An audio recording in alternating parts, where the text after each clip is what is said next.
Chat, you're so lucky he put his fucking clothes back on, let me tell ya. Yeah, Iris demands all of her guests be naked in the green room before stream. Yeah, it's a personal kink of mine. Before we go into the talking part of today, Yeah. you guys enjoying the new Starting Soon animation? Made by Venohime. It's really cool. I love it so much. Anyway, let's get you guys into this tea time room. Hi, Corax. Hello. Oh god, his clothes are on. Thank god. You guys have no idea about the horrors I've seen. Have you had Grey on tea time yet? No, you did, yeah? Cause, yeah, but he didn't strip for me. He said something about like sexual harassment, and I said, no, that's sexual. And then he punched me, and then we didn't talk about it again. I have artwork of Grey shirtless. Well, technically it's me, Grey, and Zaria shirtless. The beach episode. Yes. So what are you drinking? I was drinking coffee, and then you got arrested, and we were late. I didn't get arrested.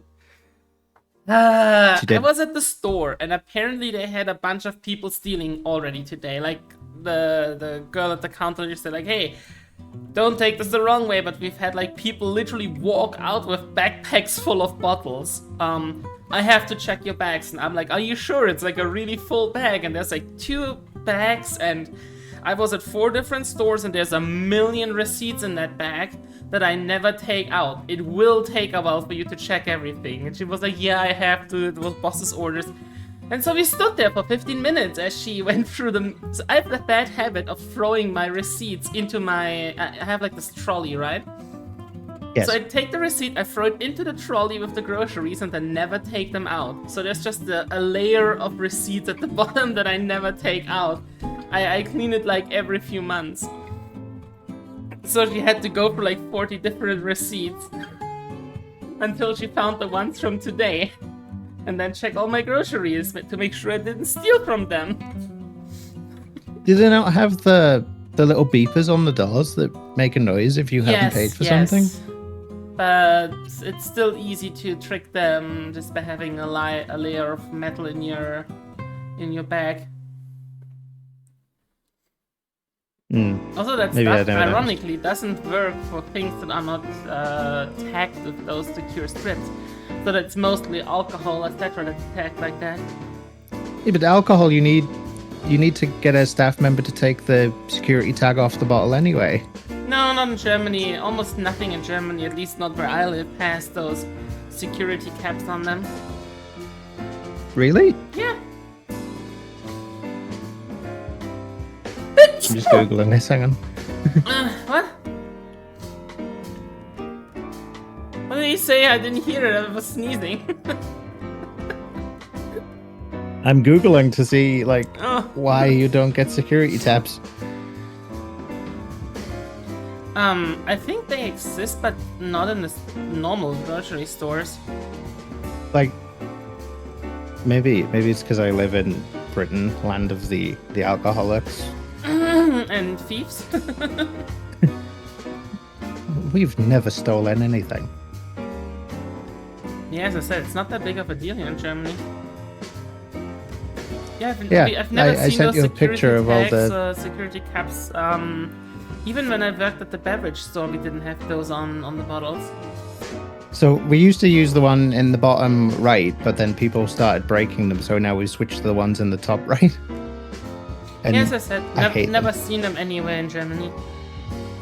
I'm sure they exist in bigger cities where people steal more, but where I live, no. I'm mildly offended. But then again, also, we have to get security checked for energy drinks in the UK now, and it's silly. What do you mean you have to get security checked? So I scan a Monster Energy drink at a self-checkout, and it flashes a red light and says a member of staff is on his way to check your ID, because you need to be ID checked for energy drinks in the UK. Huh? Yeah. Because you need to be over 18. You need to be over 18 to buy an energy drink in the UK. Huh? Wait, but I don't can ask just me. I don't make the rules. I can buy 4 shots of espresso and punch them into my face as an 8-year-old. But I can't go and buy an energy drink which has the same amount of caffeine as 2 shots of espresso.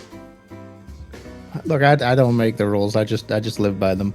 The UK isn't hell. The UK is literally like a fucking circus tent. It's where the clowns live. The UK is a declining world power currently run by rich people who think they're still a world power but don't want to invest anything in it. I don't know how to tell you this, but the UK hasn't been a world power since Victorian times. Yeah, that's what I'm saying. We're a declining world power, but our government still thinks we're a world power, but they don't want to invest any money in it. So it's like, hey, can we have some money for the Navy? No. UK stands for Universal Keck. But at least we're doing better than some other countries. Hi, America.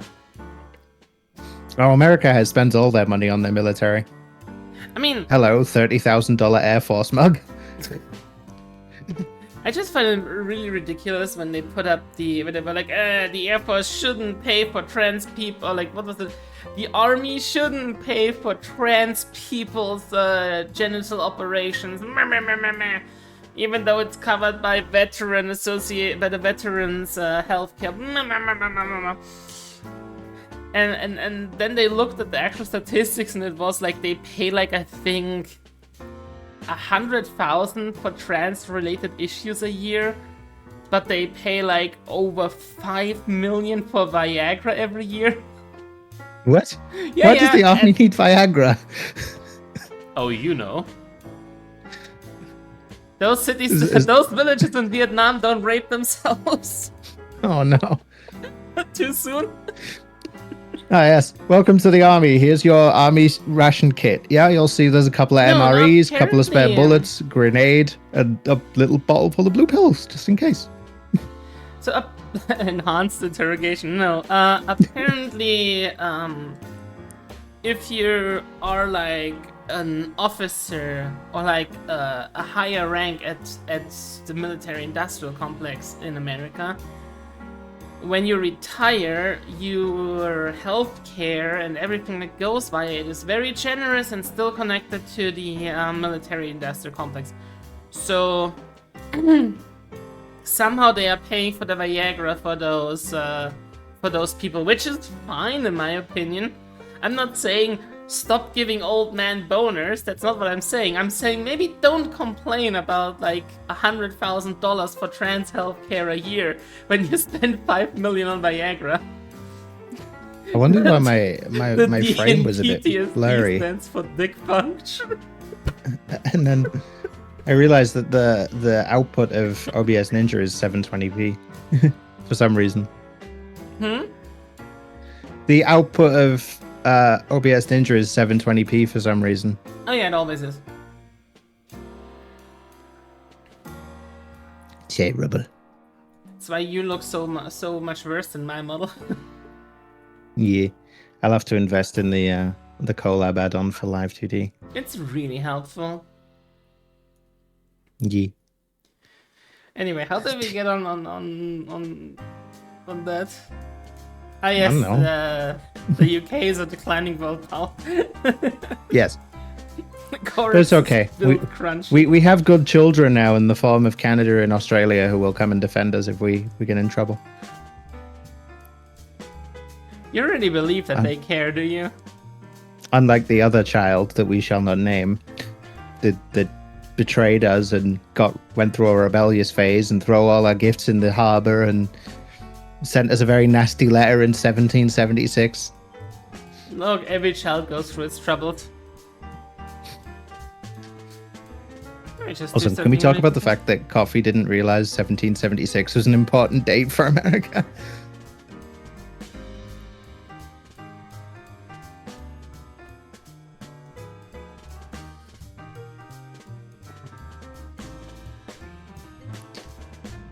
Well, I would have bought the VTube Studios co-op add-on Grey, but it's like $40. Like, I was gonna go buy it and think, it's like $20. I'll just buy it. And then I went to it. That was like, how much? It's like $29. But in their defense, they're also paying for server connections, I think. Maybe? I don't know. Sure. Isn't it peer-to-peer? I think it is peer-to-peer. Because when you use it, don't you get a full copy of the person's VTuber model? Wasn't that a big thing? Yes, but it's only temporary and it's instantly deleted when you close VTube Studio. Yeah. Which is a good thing. Hi, Dre, with your 2 GB fucking model or whatever it is. What the hell? Dre's model Although he has a lot of, huge. He has a lot of chuggles, it's doesn't like he? 800 megabyte or something last time I checked. Yeah, but I think he has a lot of toggles. I think they just have a really high high scaling model. Like it's insanely large in terms of image size. I mean, mine is already incredibly large, and I think yours as well. We can zoom in pretty far, but Dre can zoom in so hard that you can like literally see half of their eye. I don't know how big mine is. I've never checked. I'm a bad VTuber. I got my model, I set up all the parameters and was like, good enough. I can zoom in pretty far. Large Eris. But Dre can zoom in that you like basically only see like one eye. Let me just up. There you go. I think Dre's model. Yeah, Dre's model. I want to say Mama was in his chat the other day trying to get in touch with him. I wish somebody would touch me. No. God damn it. They even get rejected by the fucking Brits at this point. Church is fucking suicide. Ow! God damn it! Why? Anchor, why? Anchor. Anyway, can we talk about the fact that Anchor is at fault that my Pathfinder character will die today? What? Oh yeah, yeah. I mean, this seems like it was a group effort to fuck up this badly. No. I'm gonna semi-defend Anchor here. The main here. issue was Anchor. It seems like there was a lack of communication and no one told Anchor not to murder said person. No, Anchor's character knew exactly not to murder that person. Anchor's character is just a little bit of a penis. Isn't he a paladin? Yeah, that doesn't make him a good person. So that's on brand for a paladin. Paladin, my god demands I smite the goblin children because they are evil. Oh my god, don't remind me of that one DM I had that was like, well, your character is now not good anymore. You're now neutral because you refuse to commit genocide against goblins. And we were all like, what? Yeah, remember chat, Behemoth? He's always pro-genocide. Yeah, a good character would have killed the innocent goblin women and children because when they grow up, they will become evil. What? So what I'm learning here is D&D is nature over nurture. Okay.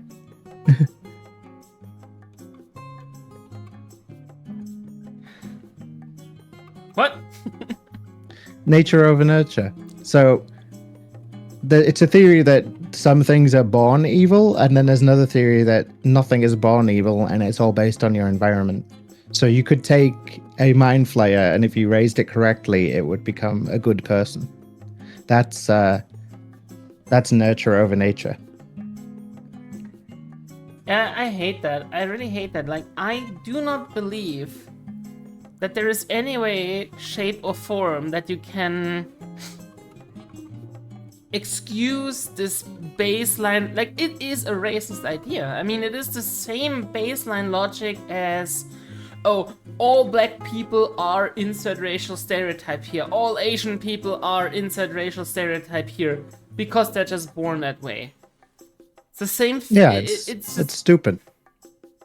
I just hate this idea of evil races in fantasy. It's like, hey, it's our fantasy world. We don't have to take real world prejudice and put it in it and pretend that that's normal.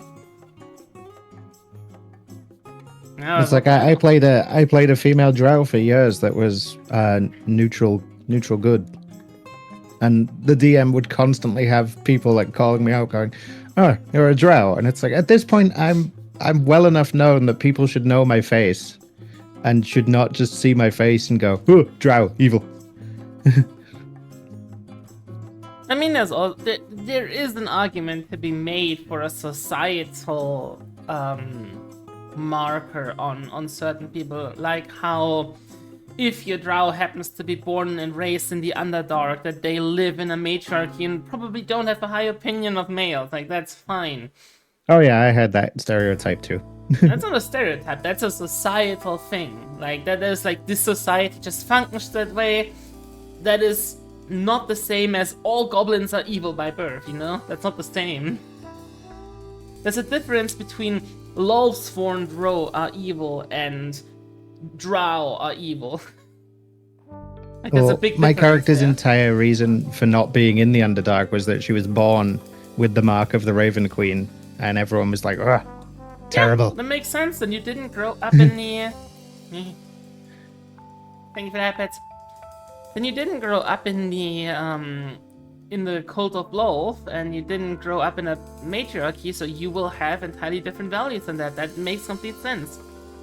She did for a while. So the story is that she was born with the mark of the Raven Queen. Her mother tried to hide it and raised me as a priest of Lolth anyway. It just didn't work. And then eventually I was found out and exiled. And when the game finished, we just got invited to my sister's wedding, which was very suspicious because, yeah. It's like, you've been invited to the wedding of your sister who threatened to kill you last time you saw her. Fun. Neat. Also, she wants you to bring all your human friends. Yes, that will work out well. I was like, yes, I'm sure me bringing a pyromancer, a dwarf, and, some other things will go fine. Yeah. Yeah, absolutely. I just remember I played one campaign where I as a player had contact with dark elves or drow. And I just hate Drist. No, it was a homebrew world, so it didn't have Dristo, Orden, and all the other clown characters that Wizards of the Coast wrote. Like, I'm gonna die on this hill. Wizards of the Coast can't write good lore if somebody gave them a literal definition of good lore. Like, they are getting paid to write good stories and they still can't do it. Wizards of the Coast suck at their job. Anyway, they're not all bad characters. They suck. We played in this wonderful underground world where my character, so 2 players, right?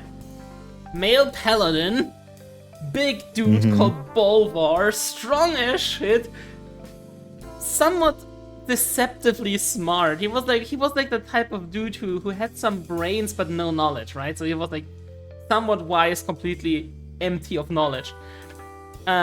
My character, on the other hand, was this mischievous little fencer girl who really, really liked stealing. And in our first fucking ever episode, we were ambushed by some dark elves, and we've monumentally fucked up our stealth roll, derailing the entire campaign when our characters just decided to show ourselves to the dark elves because we were convinced that they had seen us. So we left our cover and we're like, hey, we capitulate, please don't kill us, even though they had no idea we were there. And then we got both enslaved by the drow, basically. And while Bulba had to fight in the arena for his life, my character was used as a cleaning slave for one of the Lord's houses, and she basically slept her way to the top and became queen of the Dark Elves. You become my pleasure slave. Meanwhile, Bulbar is in the arena fighting for his life. Just looks over and the crowd just sees you sitting on like a throne. Yes, that's literally what happened. Like, I had some ways to help him. I didn't leave him in there completely helpless, right? I smuggled weapons to him and food and all of that stuff. Like, I would sneak out of my owner's house and I would bring him food. And after I became the queen, I also freed him. But up until that point, there was this beautiful #torture scene where beautiful #torture scene. Eris 2024. It wasn't much of torture. So Bulba was to be tortured for information about the human kingdom. And Bulba has one thing, he doesn't lie. Like, he never lies. So they brought in this cleric that basically cast the Zone of Truth spell. But it worked a little bit different in that system. It's basically like the cleric knows whether or not you say the truth. It's more like a lie detector spell than a Zone of Truth spell. So you can lie, but the cleric would have known it. So you had the cleric sitting there next to the #torturer. And Bulba was just making small talk with him, and the spell was already running. And then Bulba was like, yeah, you're like really not cut out for this whole torture thing. He speaks the truth. You should really look for a different job. He speaks the truth. And that went on for like 20 minutes until Bulba had convinced the torturer to give up his job before any sort of torturing happened. You should go become a baker and make donuts. Actually, he became something like a bureaucrat, I think. Make what was it? Beeliners? from that video we watched the other day. He was like, I'm really good with numbers. I should become a banker. Oh no. It was beautiful. The true evil of D&D bankers. I just loved how anytime Bulba said anything that was basically you suck at your job, the cleric always chimed in from the back, he speaks the truth. It was a wonderful scene. I think that was at the same time as my character was getting railed in a bathtub. Yep. What? Yeah. Told you she slept her way to the top. That's like a fucking star wipe and a half. She slept her way to the top. Literally to the top. She went from one minor lord, slept with him until he like regularly took her onto parties, until she on that party basically managed to jump to the next lord who was higher in standing, and from there to the king. So she would always go like, hey, this other lord, let's like make nice eyes to him until he buys me or forces the lord to give me over. And that happened then twice, and the third time was the king. So she basically improved her standing by sleeping with all of... Ow. Yes. Yes. Brick. Why would you break me? Anyway, D&D is fun. Yeah, apparently. You play it weirdly to me, but okay. Hmm? I don't think I've ever been a sex slave in I D&D. mean, that campaign was special because we had the opportunity to play with one DM and 2 players, so it was really a super character-focused campaign.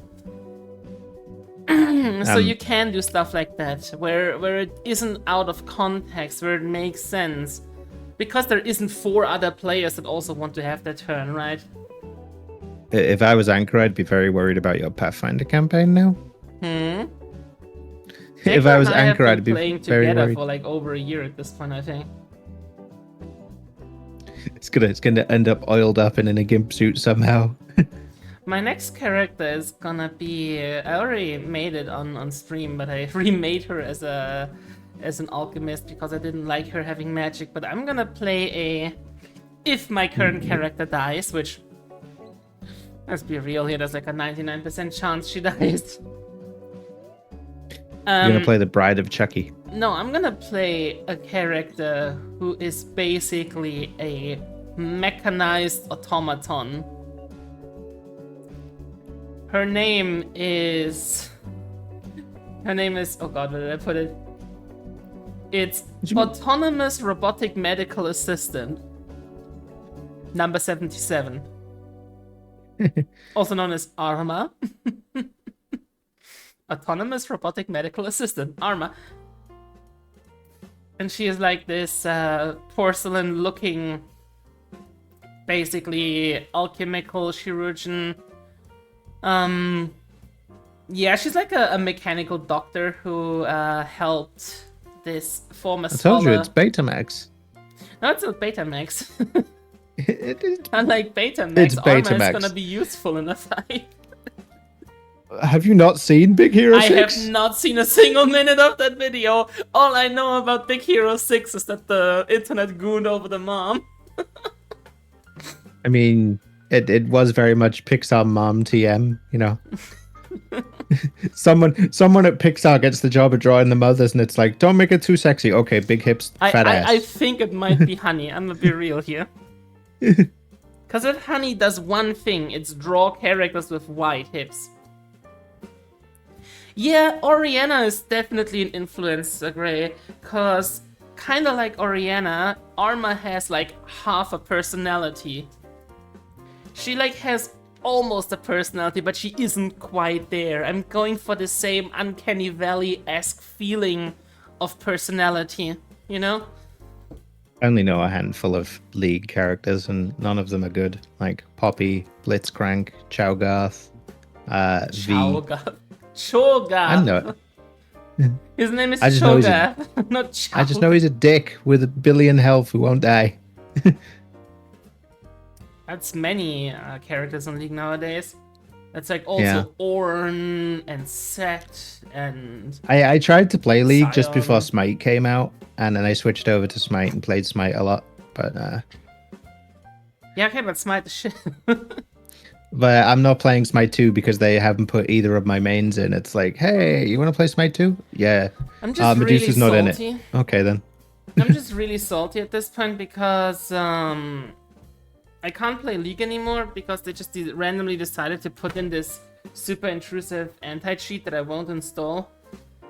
I was like, fuck that shit for what? For League? Are you insane?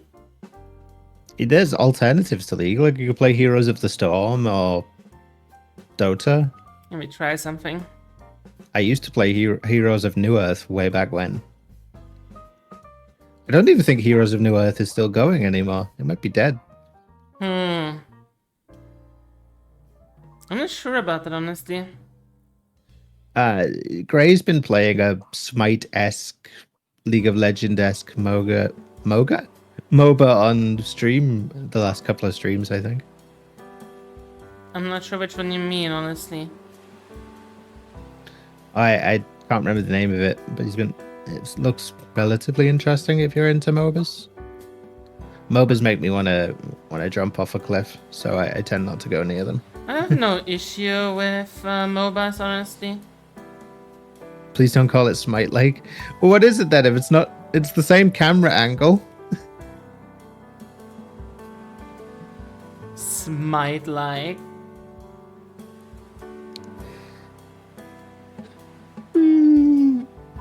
Guys, don't forget it's a Smite-like. Smite-like. We have Diablo-like, we have Smite-like, we have WoW clones. I hate it here. I'm very old. I've played a lot of games. And as we figured out the other week, we played a lot of terrible MMOs, but not at the same time. Like, we both played Flyff and Cabal Online. I don't know about Flyff. Flyff was fun for its time, but it's definitely like a product of the past. I would never recommend playing it nowadays. I remember I was big into Flyff, and one of my friends kept trying to get me to play Ragnarok Online, and I was like, no. No. You have no idea. You need to understand when Flyff came out, or when Flyff was at its height, I actually made it to Hero on the official servers, meaning I like leveled to 120, got myself set back down to 60, and then leveled with half experience to 120 again. Yeah, I think you need hobbies. Back then, definitely. Like, I was. I still think you need hobbies. I've seen how many ults you have for Last Epoch. Look! I only have like what? hours into Baldur's Gate 3. Have you finished the story yet? No. I have only 1,522 hours in Last Epoch. How many times have you finished the story? Of Last Epoch? Yes. Many times. It's like takes like 6 hours per character. But I remember when Baldur's Gate was coming out, everyone was talking about Chapter 3, and you were like, I'm still on Chapter 1. I was like, Eris, it's been weeks. How are you still on Chapter 1? Because I'm an alcoholic. Thank you very much for asking. Yes. We need to have an intervention and like get Eris an account where she can only make one character at a time. No. And she has to get like so far in the character to unlock another character slot. I'm honestly surprised I don't have more hours in Rise. Like Monster Hunter Rise, I only have 411 hours. I really thought it would be more. That's a lot though for a Monster Hunter game. Like you could feasibly have done everything in Monster Hunter in sub 400 hours. I mean, that's pretty much what I did. Yeah. I still have a bunch of event quests and stuff I never touched. And most of the master rank things where the monsters become angry damage sponges because of the pink bugs. Affliction, yeah. Yeah. The one game I did a couple of those and I was is... like, yeah, not for me, thanks. The one game that always gets me with its ridiculousness in terms of playtime invested for me is the Guild Wars. Like, I legitimately am inching ever closer to the 7,000 hour mark in Guild Wars 2, and it's kind of weird to sit there and realize I have spent over 2 years of actual time playing this game. I'm quite... Well, according to Steam, I've only played Star Trek Online for 500 hours. It's not correct. And according to Steam, I've also only played Star Wars: The Old Republic for like 4 hours. That's definitely not correct. I have played roughly 1 full year worth of time. Like, I have spent an entire year of my life without any breaks. 1 year continuous time just playing this game, and that's kind of scary. Oh, Gray put the name of that other MOBA in chat. It's called Predecessor. Now I just realized I have already spent 2 months worth of time in Last Epoch. You spent some time in Monster Hunter World and decided you didn't like it. I have sunk 50 hours into World and I just can't bring myself to enjoy it. It is so bad. Rookie numbers. Yeah, as I said, 7,000 hours in Guild Wars 2 is kinda fucked. But let's not talk about the 19,500 hours in Path of Exile. I'm just glad that Steam doesn't keep track of the hours I spent in like X2 or X3 because I used a mod loader way back when. Because that would be, that would be a long time. If you give me a good space sim, I will just sink into it for hours and hours. Because I like sci-fi. It's my jam. Which makes it extra painful that I don't really have any friends that like sci-fi. They're all fantasy nerds. I need sci-fi nerds. I need to make a tweet and for fuck, I've forgotten the word. When people interact with your tweet, I need to farm engagement by saying that I need sci-fi friends. Although it's Twitter, so I'll probably just get a bunch of porn bots dressed like Star Trek characters. I mean, if you like sci-fi games, you do know that there is ARPGs in the Warhammer 40k universe, right? Yeah, I played Inquisitor Martyr, also known as the game with Spaceship and Bio. Spaceship and Bio. Ooh, spaceship. But yeah, I played Inquisitor Martyr, also known as the ARPG with the world's loudest bolt gun. Like, everything in that game is well balanced audio-wise. Then you pick up your first bolt gun and fire a shot, and it's like, oh my god, why is this turned up to like 11? This is so bad. So, I had Path of Exile on Steam, right? Yes. And I was just like, I know that I played the bulk of my Path of Exile playtime on the standalone client because Steam had this issue where every time there was a minor patch, it would re-download the entire game. I think they have fixed it by now. But I switched to freaking standalone and then played the game for like another 6 years at that point.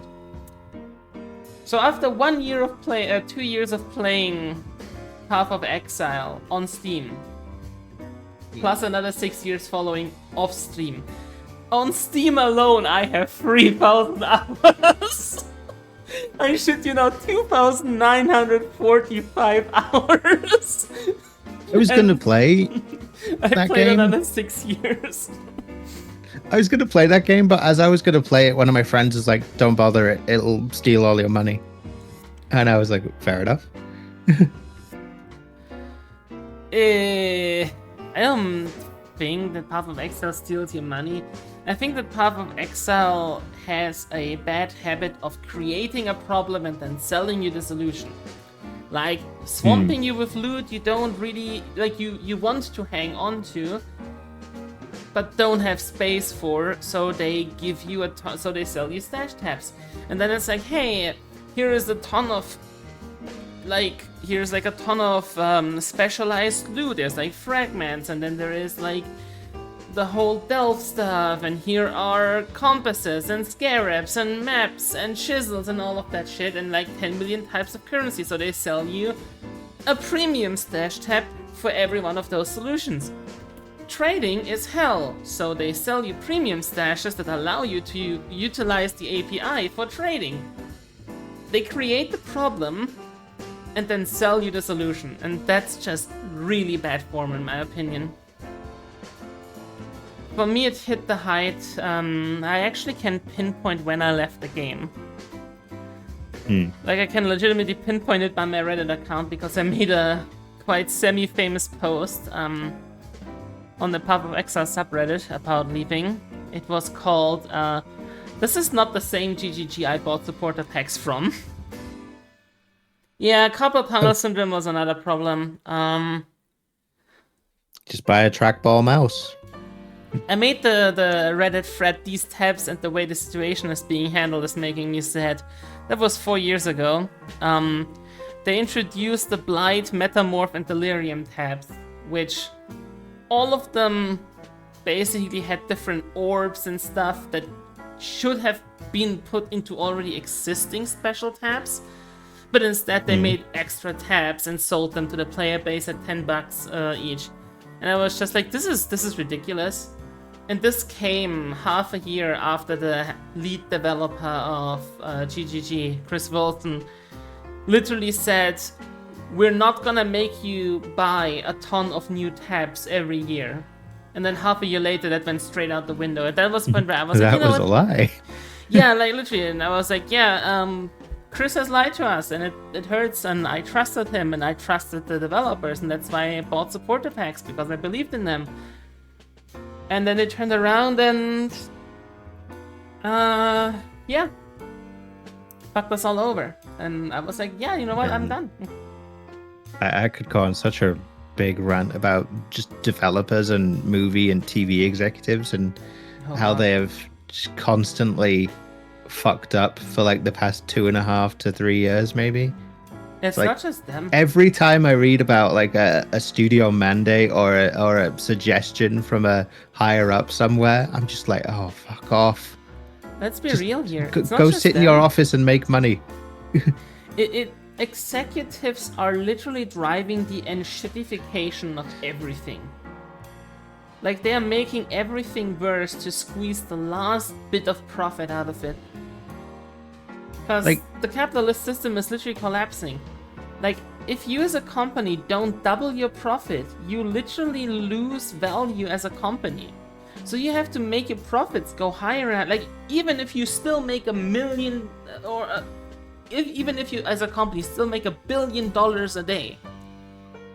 If you make $1 billion and $1 million last year, and now you make only $1 billion, that $1 million less you make than the year before will tank your company value. You're still making $1 billion, by the way. But you haven't increased your profit. No, you're still making $1 billion in profit, but you haven't increased the profitability. That's the point. Then you lose value, and your fucking company loses value, even though you're still making $1 billion in profit a year, because you haven't increased that profit, and that makes like no sense. Infinite growth cannot work in a finite system. No. But like the big one everyone learned about was Cyberpunk, where it came out that they threw away like entire chapters of the game, and then when they signed Keanu Reeves, bless his heart, because he obviously wasn't involved in this decision, but they signed Keanu Reeves, and then some executive was like, "What do you mean Keanu's only a side character that's in the game for like 12 hours? No, he needs to be in the game for like forever because he's Keanu Reeves."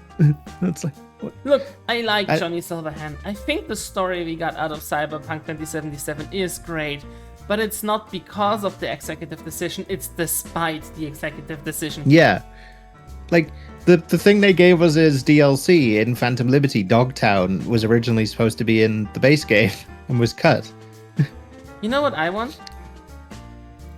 I want a world where executives just trust devs to make the best games. Look at Baldur's Gate 3. That game only exists because there was no executives able to meddle in its development.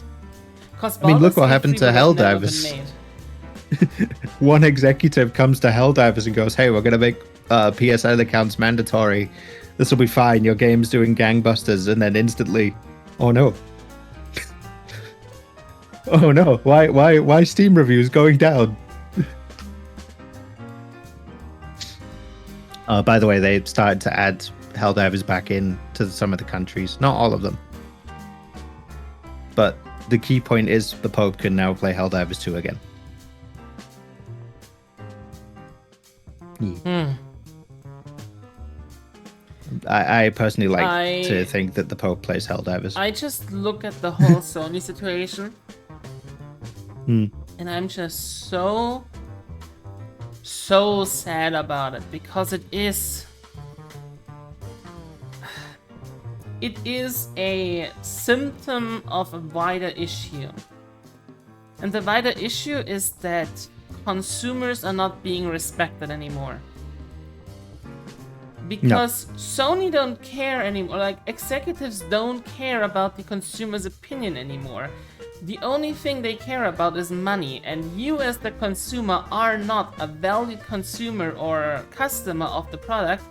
You are a barrier between them and your money, and that's the way they see you. They see you as an obstacle to overcome, not as a living person.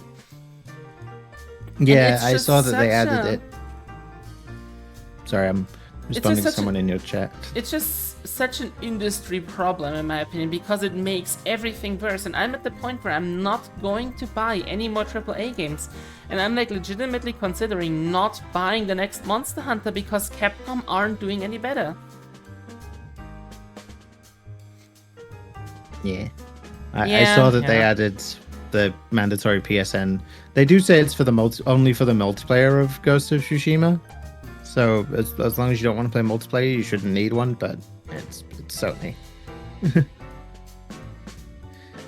And then you have other companies like Square Enix that legitimately did a thing where it's like, we lost 200 billion yen. These games that we locked to the PS5 sold really badly because we couldn't get them anywhere. So we've decided to stop doing console exclusives and start releasing stuff day one on PC. Cool. I will just never understand why they feel the need to make exclusive. I mean, I know why. It's because of money. They're making money. Companies actively pay developers like an extra amount of money if they agree to be exclusive. That's why Epic, when the Epic launcher came out, was getting so many timed exclusives, because they were literally walking up to developers with a briefcase full of money and going, "Would you like some money?" The Celestial Storm, the problem is not that they are not making money off of the game in those countries. Companies have basically decided to put a price on your private information. And that private information might be more valuable to them than selling you the game. Because selling you the game gives them like $60. Having a private information they can use to resell you different games over and over and over. Meaning, it's a mess. For them, having a private information and the ability to sell you more games over and over again might be $1,000 worth per person. So, you know, plus of course, they're not giving you access to PSN in poor countries, so those countries don't even matter, because in those countries, Helldivers 2 doesn't cost 40 euros, it costs the equivalent of, let's say, 10 euros, because those countries have less money and a less strong economy. So, yeah, they don't care. I didn't even realize it was 177 countries that you can't make a PSN account in. That's insane. They have already begun separating the world into profitable countries and not worth countries. Like, anytime a Sony fan comes to me now and goes, oh, but you have to make a Microsoft account for this. And it's like, yeah, but you can make a Microsoft account in any country in the world. So, kind of invalidates your argument there, buddy.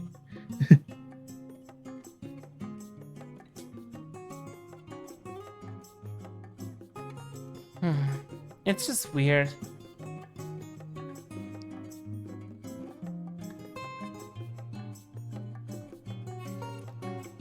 The games industry is heading to another collapse, I think. Although I don't think we're gonna get quite to the point of burying a video game in a landfill. Well, if you want to bury Call of Duty in a landfill, I'll help. I mean,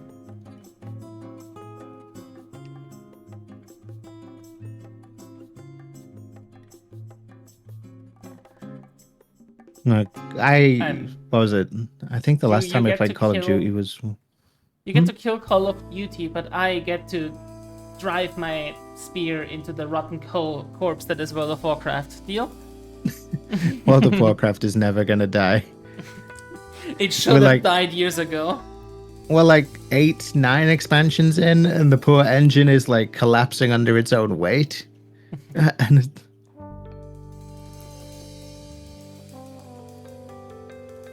I don't get it.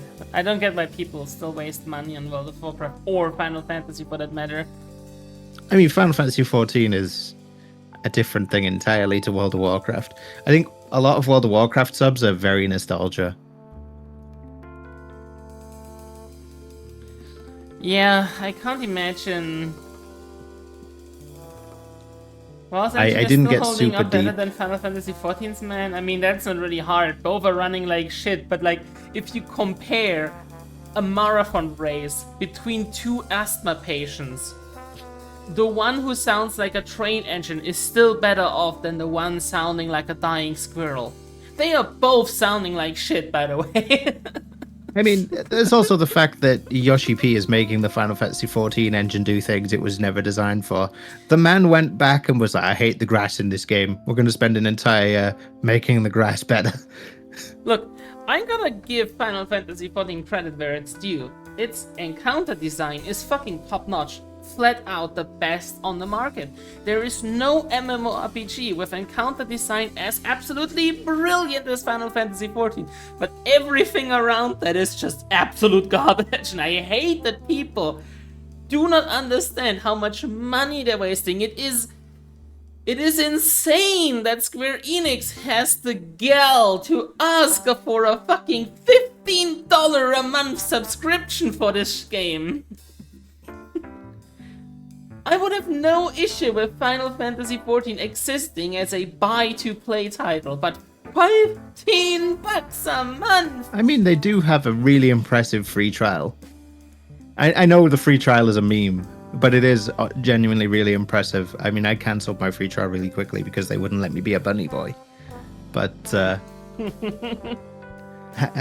look, they know how to get my money. It was like, look, it's Corax. We'll just lock Bunny, and then he'll pay us a sub. And it's like, goddamn, they're right.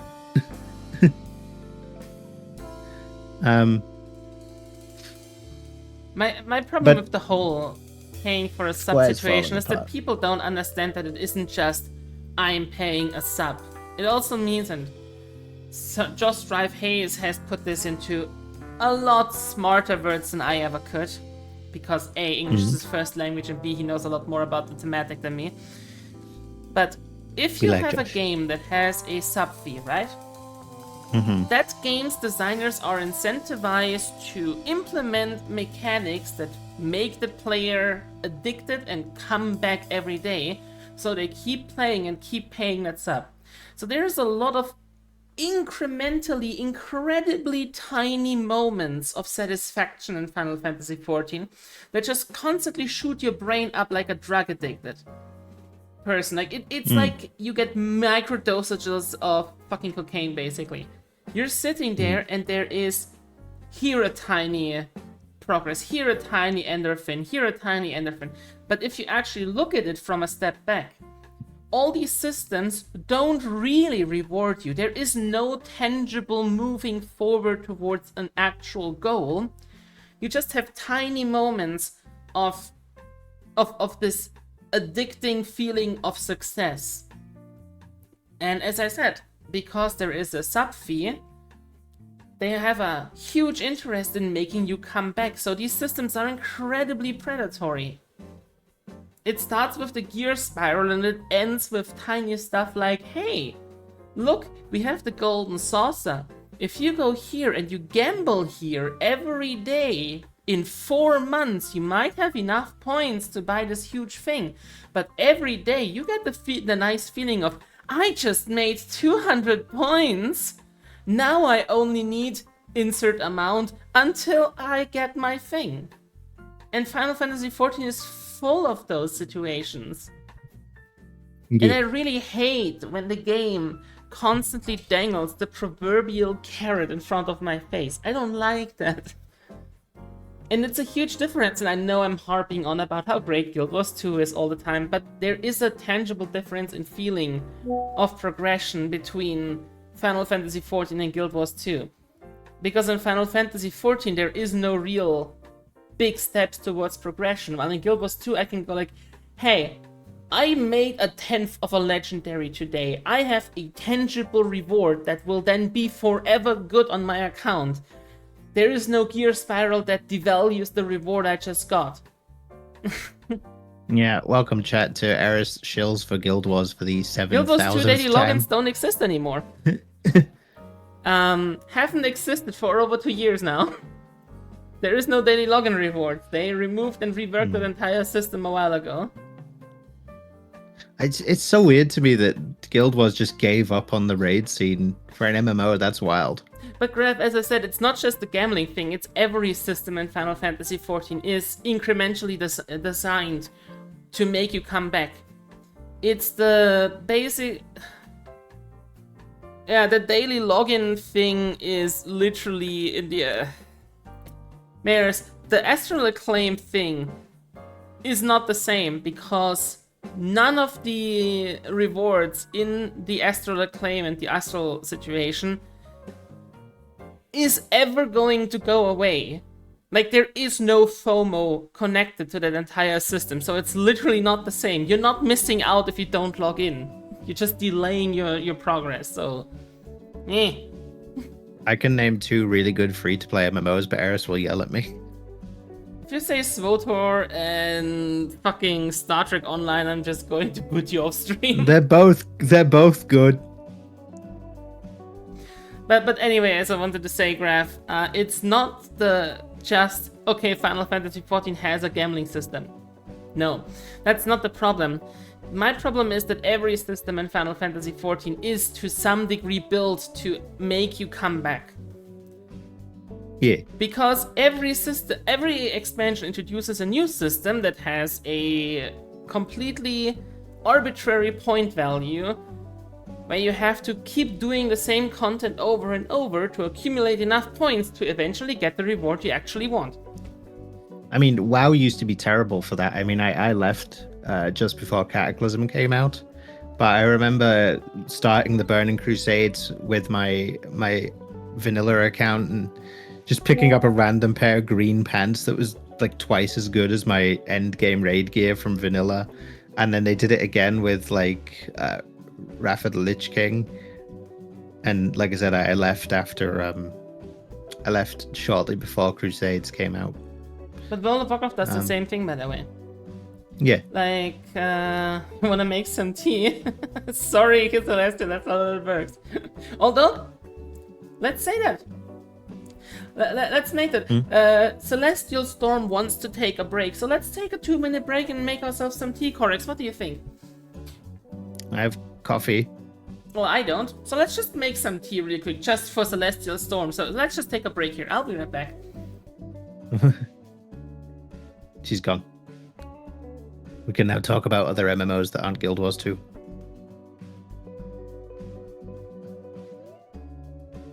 Like Black Desert Online. Yeah. Or Fallout 76 that for some reason is considered an MMO.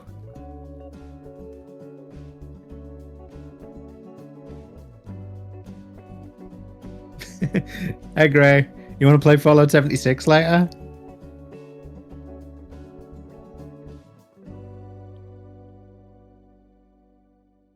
Black Desert Online. What was the other one? Oh, New World. I've owned New World since it came out because someone gifted it to me, and I've played it for like an hour. Mostly because when New World came out, it was destroying graphics cards at a shocking rate. But also because they can't pronounce Pridwin correctly, and I'm in the King Arthur zone, and every time they say Pridewin, I wanna rip someone's head off. Pirates 101. I've seen Pirates 101. I've also seen Wizards 101. I played a bit of Wizards 101 actually.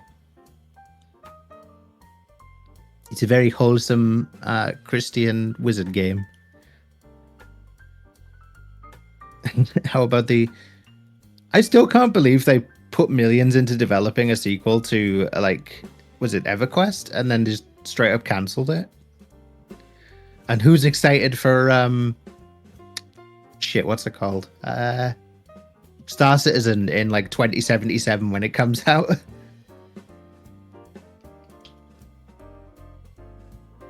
I'll wait to play Star Citizen in 2077 on my, like, Oculus 7.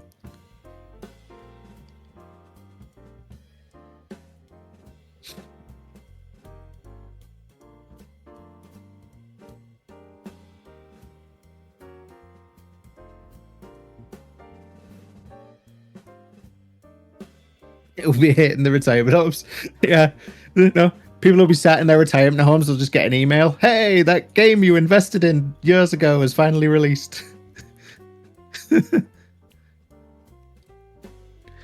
Well, they tried to make a sequel to WoW twice, and both times they cancelled it. Like the first time, I believe, WoW 2 span off into Overwatch somehow.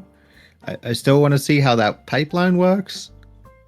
And then they tried again recently, but apparently they couldn't make it fun.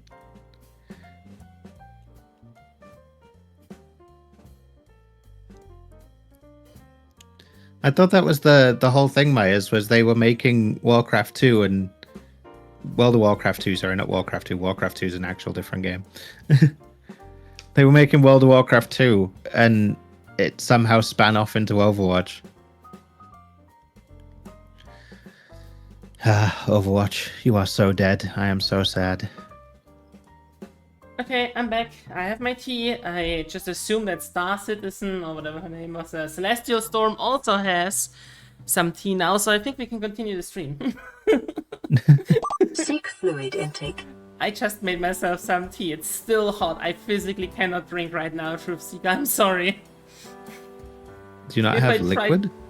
If I try to drink it now, I'm burning my mouth. No, I forgot to refill my water bottle. What type of tea are you drinking anyway? Is it Yorkshire? I'm making some Madame Grey. Oh, that's acceptable, but it's not Yorkshire tea, so. Of course not. Yorkshire tea is disgusting. Do it for Yorkshire. Sean Anyway, Bean is angry at you. As I was standing there making my tea, I was thinking of the perfect comparison between why the two games feel so entirely different to me in intention. Because if I go... Yeah. And I Google all things to do daily in Final Fantasy XIV. Okay. 11 things you should be actively doing daily in Final Fantasy XIV. So you log in, right? You log in. I mean, all MMOs have stuff you should do daily. No, but here's the big difference. Here is why I like Guild Wars 2 so much. I'm a semi-casual player. I think I'm taking good care of my account in Final Fantasy XIV, so I log in. I check my retainers every day. I do the daily beast trap quests. I do the daily hunts. I do the daily gathering of treasure maps. I do the Grand Company supply and provisioning missions. Then I do the daily squadron missions. Then I do some shared fate farming for the points there. I do the daily gardening.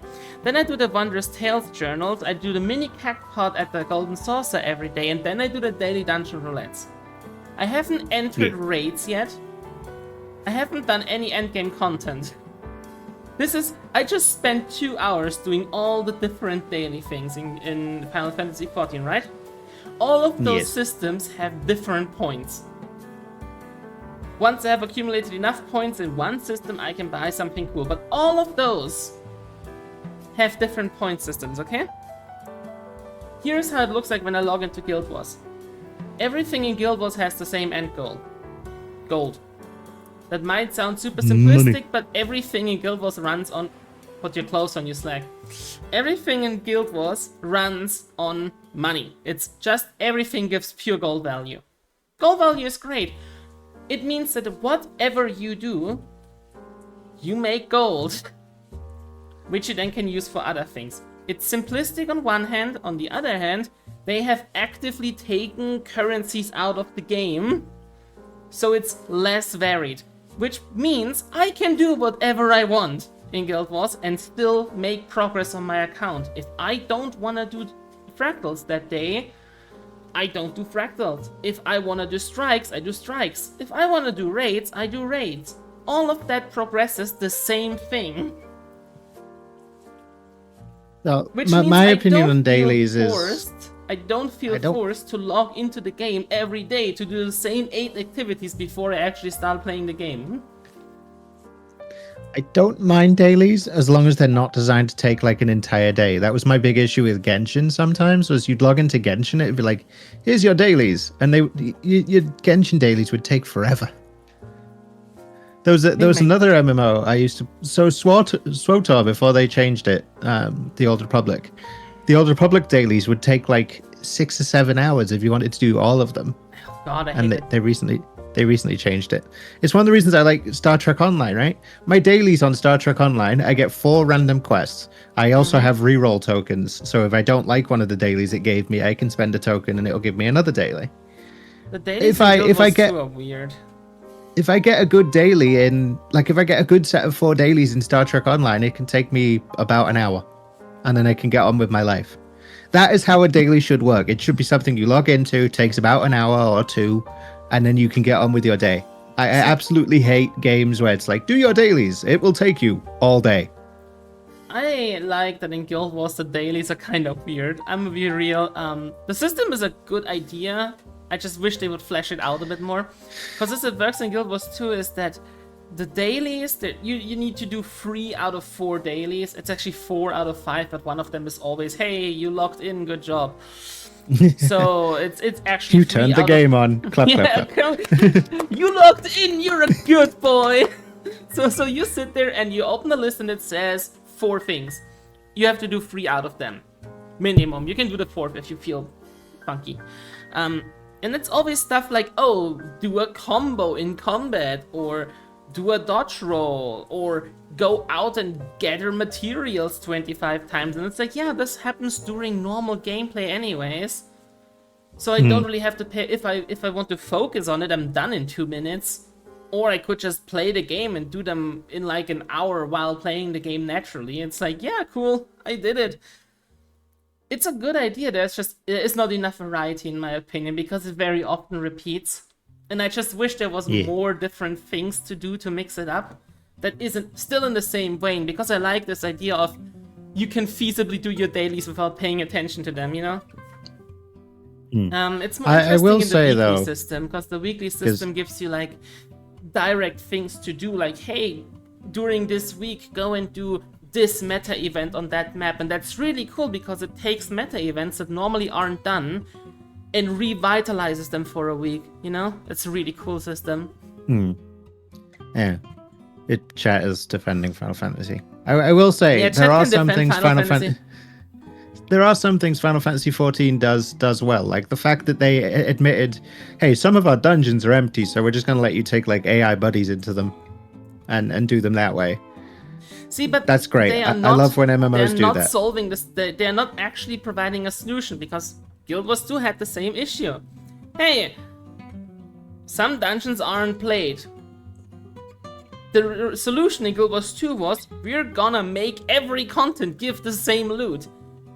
Because at that point, the reason is, people don't play Final Fantasy XIV dungeons because the loot is fucking trash. Why should I play a level 35 dungeon and get level 35 loot when I'm level 90 or whatever is the cap right now? It just doesn't make sense, right? In Guild Wars, you automatically get scaled down without losing your skills, by the way. Final Fantasy, by the way, please, Square Enix, do me a favor. If you have a system that scales down characters, don't remove abilities from them. It feels horrible, you fucks. Anyway, that rant aside. Playing a low-level samurai in Final Fantasy. I will just click my two buttons. I played Dancer in Final Fantasy XIV, by the way, and every time I played a dungeon under level 60, my class stopped working because I couldn't have a dance buddy anymore. And it's like, why? It makes no sense. But okay, let's ignore that. The reason why it works in Guild Wars 2 is because every content gives access to the same loot table. Like, there is some encounters that have special drops, yes. But generally, if you're level 80, no matter which content you do, you get level 80 loot. Which means it's nice to go back and help your friends, because you don't get punished for not doing the optimal thing. Like in Guild Wars 2, when you start the character, you're like, hey Eris, can you do this dungeon with me? I can go, yeah, sure. I'm not wasting any time, because I still get loot for that's relevant for my level. Meanwhile in Final Fantasy, if you ask me the same thing, I go, oh, I guess I would rather progress in this PvP map weird battlefield area instead, because it gives relevant loot, but I guess I can do some dungeons with you, or ooh, I have to make a new character so I can be relevant to you. Meanwhile in Guild Wars 2 you can just play together, and it's just so much fun. Don't get me wrong, I don't hate Final Fantasy XIV. I think it is a decent game, and once again, the encounter design on Final Fantasy XIV is the best on the market. It's brilliant. But there is so many small things in the game that for me equal to a death by 1,000 cuts. Like, for example, why the fuck do I have to stand still to mount up? It's 2024. Remove that fucking cast bar. Let me mount up while running. It's not too much to ask to just mount up at any given moment. In Guild Wars, I can run with my character, glide in the air, mount up on my flying mount, land, mount off, mount on my land mount, all of that without ever stopping my character. And in Final Fantasy XIV, I have to stand still and channel for 2 seconds to mount up, and it pisses me off! I mean, at least the mounts in Final Fantasy XIV work, because if you didn't know this, I'm about to blow your mind. The mounts in Star Wars: The Old Republic, they only increase your movement speed by 5%, because that's all the engine can take. Yeah. They tried to go above 5%, and the engine just broke. So even when the game gives you like boost pads to make you feel like you're going way faster, because they added boost pads later to make it feel like your mount was going faster, it's not actually going faster. They just added the blur effect to the screen. And then Dragon Age Inquisition, where the horses do nothing. Like, legitimately, the horses in Dragon Age Inquisition move at the same speed you do on foot. That's not true. They do nothing. That's not true. They actually fixed that in a later patch by reducing your normal walking speed. Oh, good. So I walk at 90%, now the horse goes at 100. Yes. Nice.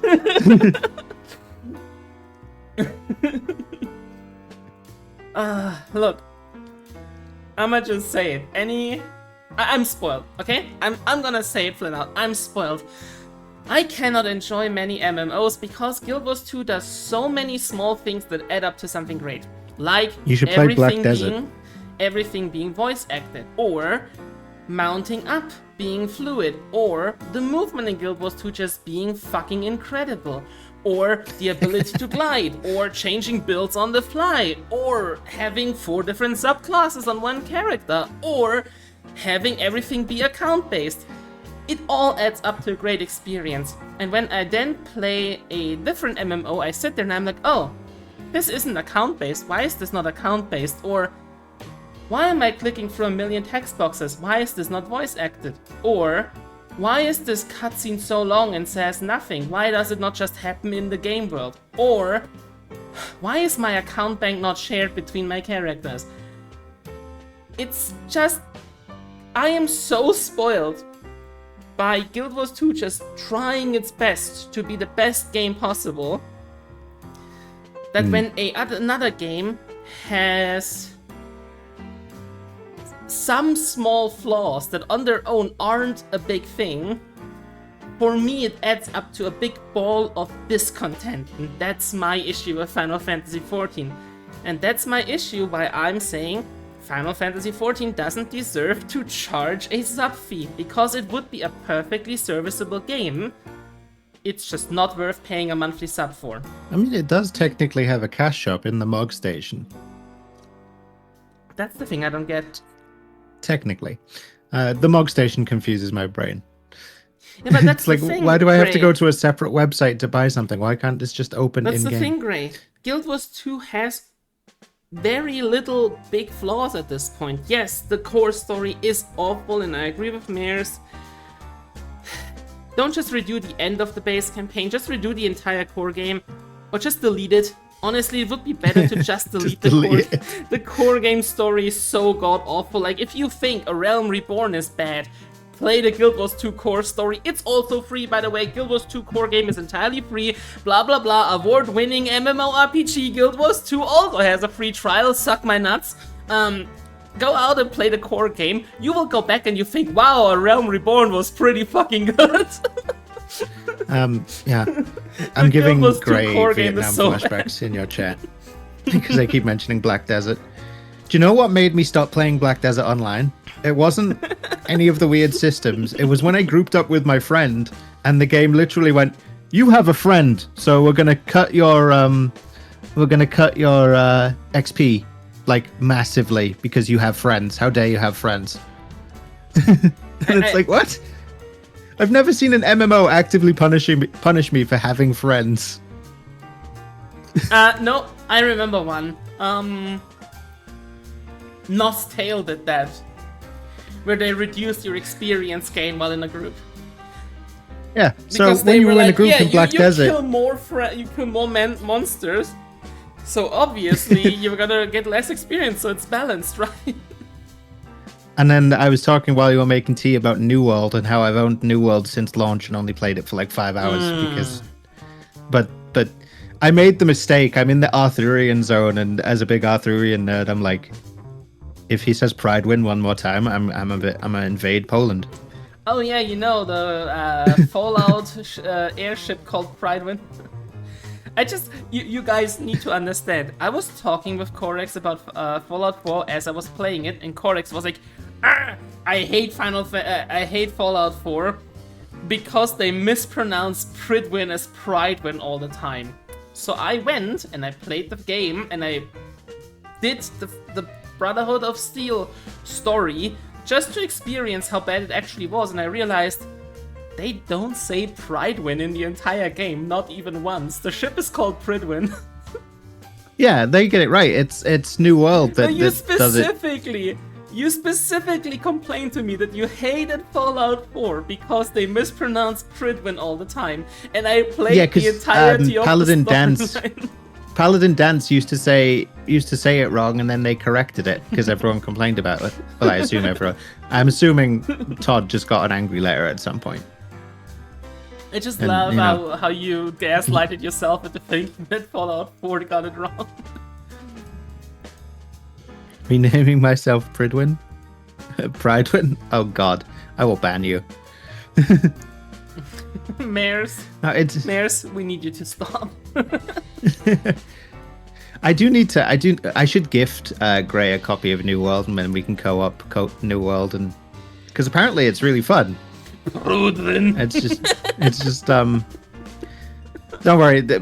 Prudwin and Pridewin is not the only thing she gaslights me, and she constantly mixes up shepherd's pie and cottage pie just to wind me up as well. Yeah, I know. Shepherd's pie is the one with pork mince, right?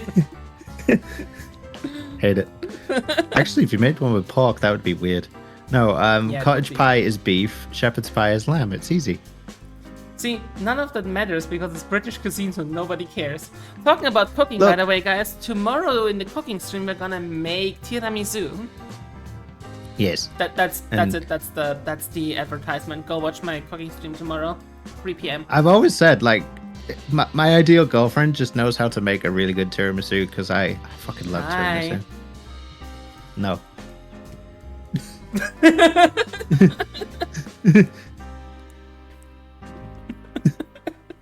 Can't believe I'm getting rejected like this by a Brit of all people. We still need to play. To choose from, okay? We still need to play more Armored Core 6 co-op because that's great. You know, mech souls. Well, guys, I just someone got actually called live it mech souls. Anybody want to have some tiramisu tomorrow and date me? Any takers? I already took you on an ice cream date. You yelled at me for like half an hour. Yeah, because you Worst tricked date me, ever. You little bitch. Worst date ever. Do not take this woman on a date. She yells at you afterwards. You tricked me. You mischievous little bitch. Gray, you get no cake. Mostly because tiramisu isn't cake. Although, it's not really cake, is it? I still haven't forgiven you for bad-mouthing corned beef pie, one of my favorite comfort foods. I didn't badmouth it. You said it was grey and boring. Look, you came in. Like, following situation, guys. Corax comes into voice chat and goes, "Wow, I made corned beef pie and it's so fucking amazing." Sorry. And everybody was like, "Yo, show us a picture." He made it sound as if it's like the world's most elaborate fucking dish. He was like, "Yeah, I put like all this work into it and it was like really fucking good." And we were all thinking, okay, corned beef pie, it's gonna be something really great with like intricate patterns and like lots of visual appealing stuff. It's literally just fucking pureed corned beef in a pie crust. Like, it is literally what it says on the tin. Firstly, it has potatoes and onions in there as well. And herbs. And it looks entirely grey. So he sent the image and we all went, huh. That's kinda disappointing. We expected something more flashy. By the way you made it sound, because you came in and you made it sound super fucking cool. It's one of my comfort foods. It's great. I'll eat it anytime. You can just throw it on a table. I'm like, yo, corned beef pie, let's go. I have no issue with corned beef pie, and I'm glad that you like your comfort food. The thing is literally just, we were all disappointed because you made it sound so amazing, and it was just fine. Corax pulled a AAA company indeed. Like, we were all sitting there expecting like the best food picture ever to come through. A lot of British comfort food though is really tasty, but it doesn't look great because we don't really care what the food looks like. We're more about taste.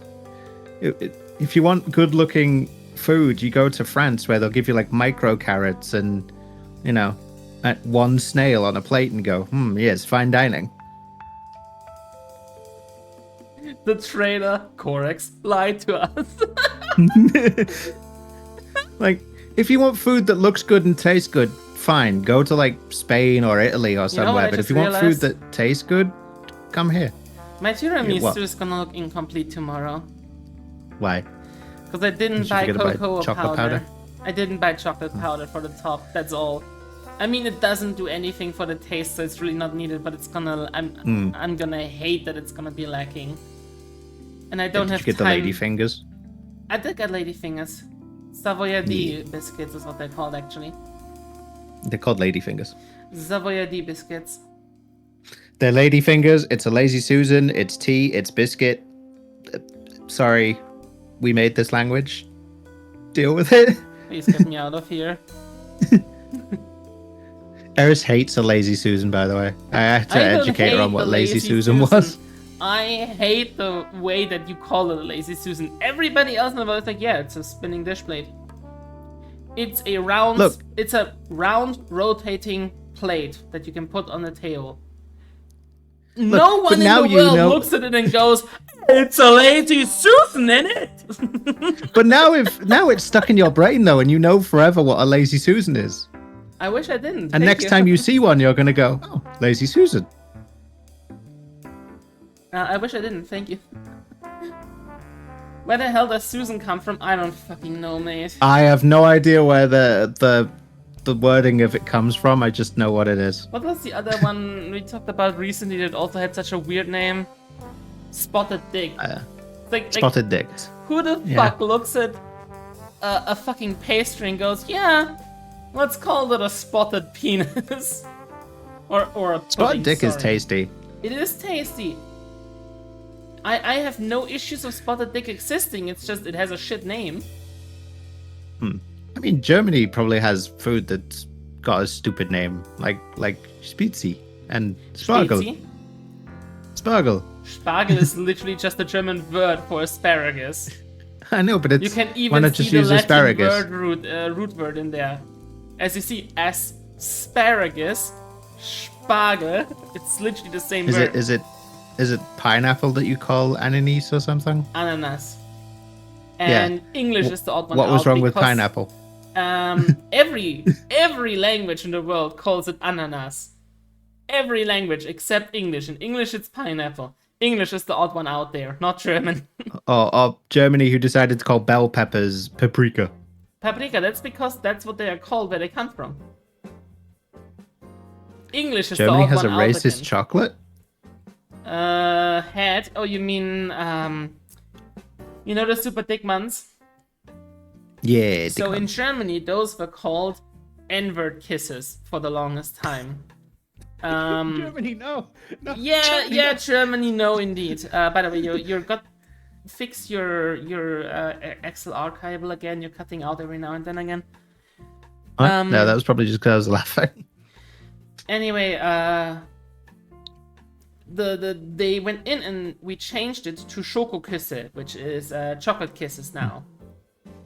But up until like the 90s, they were called N-word kisses, and that was even on packages and stuff. So Germany has learned. It's been 30 years, guys. You can stop now.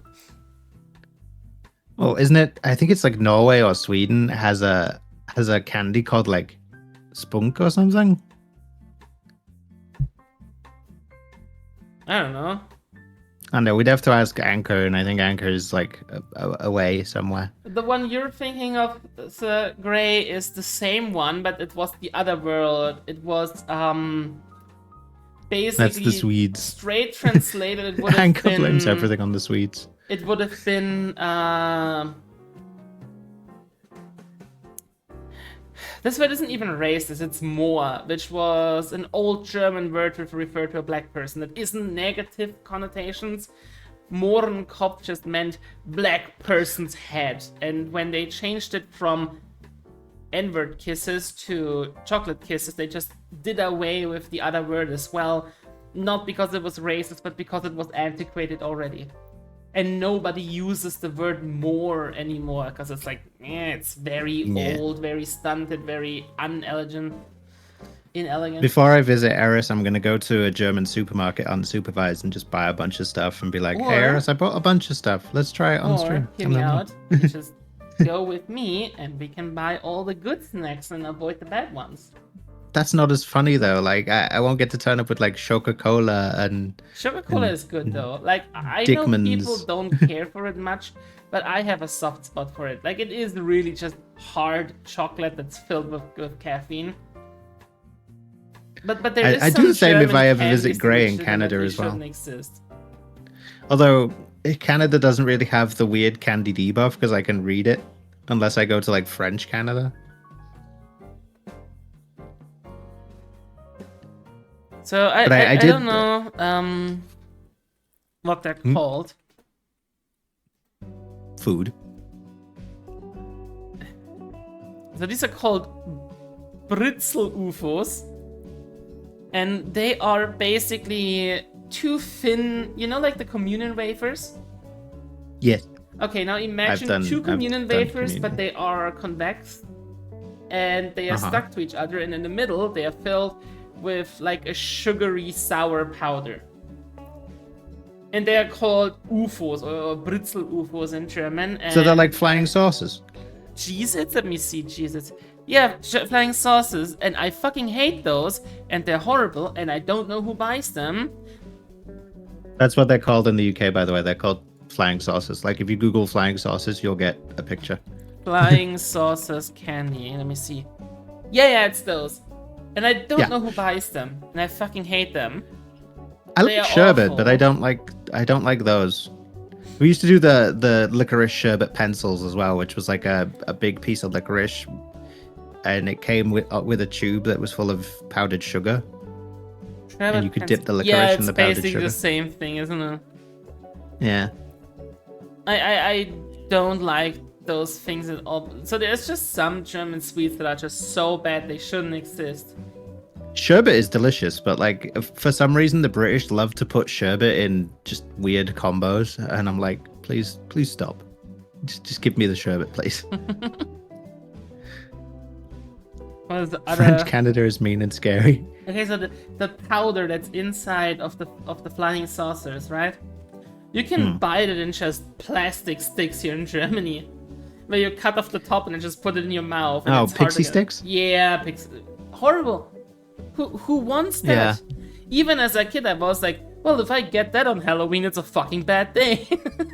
They've started putting popping candy and stuff again, and I know this makes me seem old, but I fucking hate popping candy. I do like it on certain occasions, because every now and then, it's fun.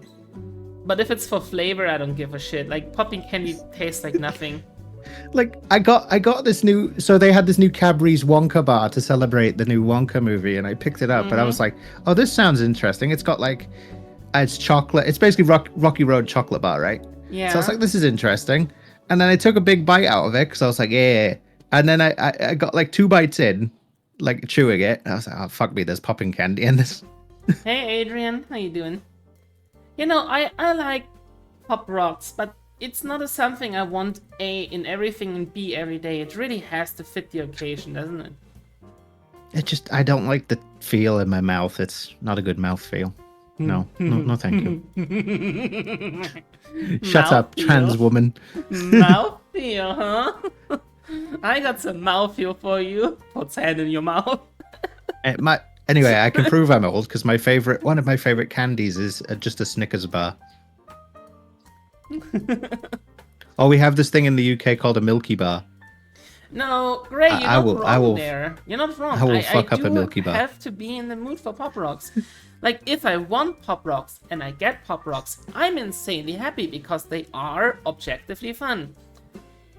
But if I'm not in the mood for Pop Rocks, then they don't have a lot of taste and they are just annoying at that point. So if you don't like Pop Rocks as a textural experience, I can totally see why you would not be into them. They're really not that great. Anyway, I feel bad for the Snickers company. They're having to rework the entire Snickers bar because so many people are allergic to peanuts now. Light a scented candle, turn down the lights, put on a nice movie, whip out the Pop Rocks. Corax likes the mouthfeel. Oh, God, why do I hang out with you? I could be hanging out with Gray right now, and we'd be talking about random shit. Should we get Gray in here? like how cool Acheron is, and Acheron. See, this is why I'm not getting Gray in here, because you two would just nerd out about Warhammer, and I would just sit here like, heh? Acheron's not Warhammer, that's Honkai Star Rail. It's the same game that Boot Hill's from. You remember the character I showed you yesterday that the entire community's going horny for? Boot Hill. What type of chocolate is your favorite? White chocolate? I think my favorite chocolate is Rittersport and Corax is gonna laugh at me, but it's Rittersport Marzipan. It's the Rittersport filled with marzipan. It's so good. Hot take, marzipan doesn't belong in anything other than a cake. Wow! He made a food take and it's so fucking bad, as usual. Look, I've tried many of the Ritter Sport, the square candy, or the square chocolate bars. The whole hazelnut one, delicious.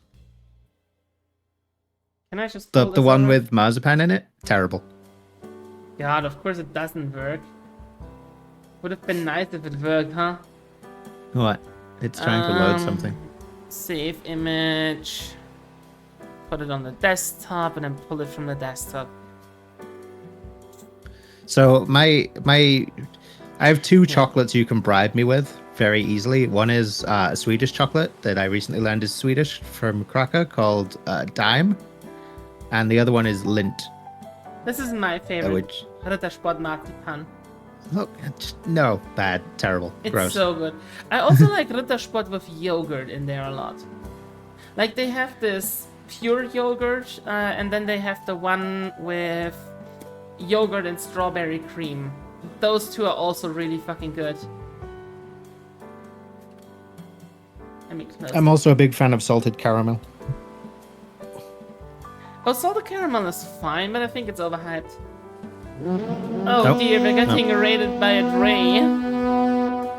There's a second Sicilian. You can't have any shinies, Dre, I'm sorry. No, they're mine. Dre, I don't know how to tell you this, but the shinies are all in Corax's underpants. You don't want them anymore. What? I have pockets on my outfit. Then why are you stuffing everything into your underwear? This place is a fucking prison. Oh, we're talking about chocolates right now, Dre. So when you just missed us bad mouthing licorice. Hi, Bon. How you doing? Anyway, let me give a shout out to Dre since Corax isn't doing shit. I'm busy. Guys, give Dre a follow. They are an amazing, adorable Raven VTuber. Way cooler than Corax here. You hate coffee? I love coffee. Coffee cake, delicious. Coffee chocolate, delicious. Coffee is great. Like coffee liqueur. For me, I had don't a baby like Guinness drinking yesterday. coffee, but I love coffee flavored things. Like I like coffee. There is this. I don't even know if it still exists, but when I was a kid in Italy, there was this ice cream. It was called Coppa del Nonno, which is like grandfather's mug, and it was just this little plastic cup filled with espresso ice cream, and I went fucking rabid for that. Like, my mother legitimately had to drive me around town for half an hour until we found that fucking specific ice cream I wanted, because I only liked Coppa del Nonno as a kid. That reminds me of the one time we were in Spain with my sister and she made us walk around for hours because she wanted lamb chops. She refused to eat anything other than lamb chops. So we had to go to like this very specific restaurant to get Welsh lamb chops because she didn't want Spanish lamb chops either. And I remember because we were sat there for 52 minutes to get our food and we just sat watching some homeless cats on a hill have a fight. Oh no. And it was 52 minutes and when the food turned up it was just so bad, so mid. Where is it? There it is. This is what Coppa del Nonno looks like. It's wonderful. It's just a small cup, literally just a handful of ice. It is definitely less than like a Magnum or something like that. Costs the same. Oh, Magnums are good. And it's full to the brim with this great espresso flavor, like milk espresso flavor. I loved it as a child. I still love flavors like that. I do like, for example, you know those little in the cooling section of the grocery store where you get like these milk coffee drinks that you just shake up and then drink out of the package. Yeah, like the iced latte like type those. stuff. I don't like drinking an actual cup of coffee, but I do like things that are coffee flavored. Coffee cake is great. I love coffee cake. Oh my god, yeah. So walnut cake is also really good. Cold brew? I've actually never tried cold brew. As I said, You can make your own cold brew. I'm not the person to sit down and drink a coffee very often. I have an issue like that. So I like filter coffee, you know, like done with the beans and you filter it through the machine and it goes in the jar and all that stuff. I like that. But I'm the only one who likes that. So I have the issue of I bought the smallest filter coffee machine I could find and it still makes enough coffee for 4 people. Gray has just sent me a link to a Canadian candy bar called Coffee Crisp, and it looks great. We also have this thing in Britain called a Crunchy that I think Eris would love. I don't know if Germany gets Crunchy. It's just called a Crunchy. Yes. But, huh? I don't get it. If you type Crunchy candy, it'll... hang on, I'll just send you a picture of it, because apparently there's a second candy called Crunchy. Oh, it's spelled IE on the end, that's why. Okay. I'm an idiot. It's basically just... it's chocolate wrapped in Cinder Toffee. Oh, sorry, it's Cinder Toffee wrapped in chocolate. What the hell? I got the order wrong. Cinder Toffees are also really easy to make. You can make it at home.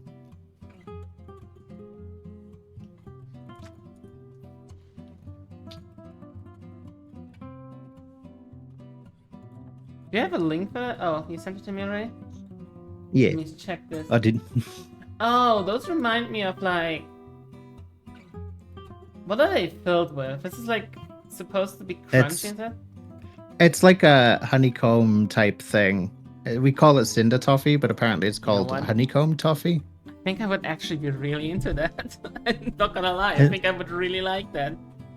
You can make a honeycomb / Cinder Toffee at home. It's only like 3 ingredients.